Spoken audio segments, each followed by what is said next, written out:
Then it's last one. This is about the linear regression, but it's rather a little different linear regression. This is generic format of linear regression. You can always add or subtract something to this simple model to make it more useful and serve better for your purpose.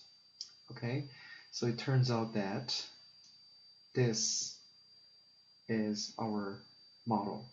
So you're not only seeing the glass type, you're also seeing the temperature. You're also seeing the interaction here. Okay, I think I showed you the arrangement to fulfill this in Excel.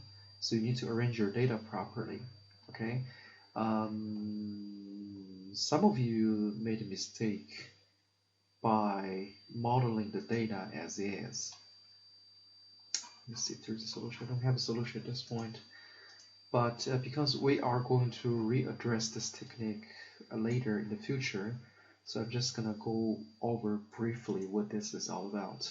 Okay, the key here is that in linear regression, the explanation goes like this. So y, we have some constant here, and beta x, beta 2, x2. Okay, so you can use your data to estimate the value of beta, right? So eventually you can obtain something like 2x1 plus 3.5x2. Okay, let's maybe make it more simple by using just one variable x. Think about what is change in y when x increased by 1. So let's starting with x equal to 1. So when x is equal to 1, y is equal to 5. What happens when x is equal to 2? Right? Y becomes 7. What is when x is 3? It becomes 9. Why 9? 2, 3, 6, 6 plus 3 is 9. Okay? You can keep adding it. Okay? And then it becomes 12. Each time it increases, each time it increases by 2, which is exactly the size of the coefficient.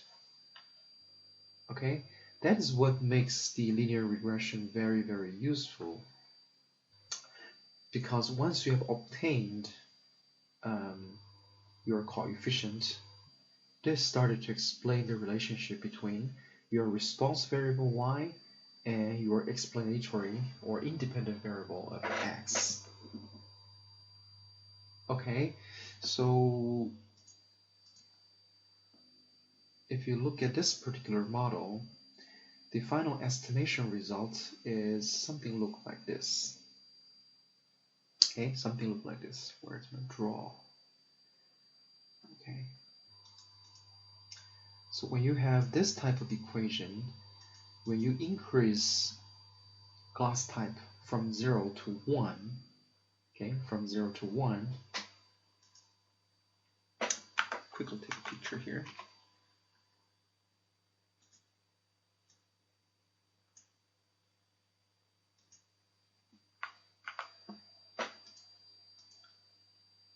What is going on? Maybe I keep magnifying it, that's why it doesn't like it. So in our case, I'm so clunky today.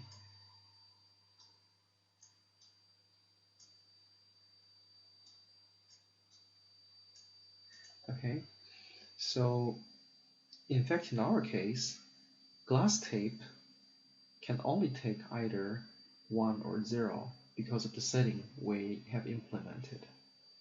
Again, it's only between 1 and 0. You cannot increase this value infinitely, okay? So is these two guys. So what happens when you increase glass type by 1? Assume that it started from 0, it increased to 1. Okay, it got increased from here. It also got increased from here because the third component interaction also include the glass type 3 and temp 150. Understood? So initially, when both variable takes value of 0, the third one is also 0. Therefore, when both these two are 0, which basically means it's glass type 2 with temperature 100, its expected outcome is just 553. And you increase this by 1 without changing it, okay? And it's 0, this is also 0. So when this guy is 1, this becomes 0, also becomes 0. This becomes 553 plus 2333. Okay, you can do that for this guy too. Without changing it, it's 5053 multiply 760. What happens when both are 1? The third one is starting to exercise influence over the response outcome. Okay, does it sound familiar to you? Doesn't it sound familiar to you? We change it only 1 here. We only changed 1 here. Okay, this changed both.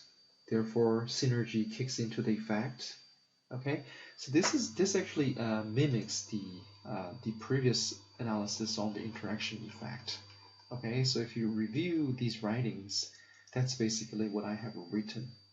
Okay, so this is a combination from the interaction plot, and this is the how it can apply to our current regression model, and these are prediction of the regression result. Okay, so that delivers this type of insight. And as to how to accurately model this data to obtain this equation, right, or this model, that's an area of art and science. I demonstrated in the class once, and I'm planning to do it one more time before we do the project. So for that part, I'm just gonna skip it for now. Okay, so as long as you understand number one, how to interpret one increase, how to interpret this one increase lead to coefficient size amount of increase to the response, and as well as how to interpret, how to utilize this result. That is actually all I expect from you at this point. Okay, thank you.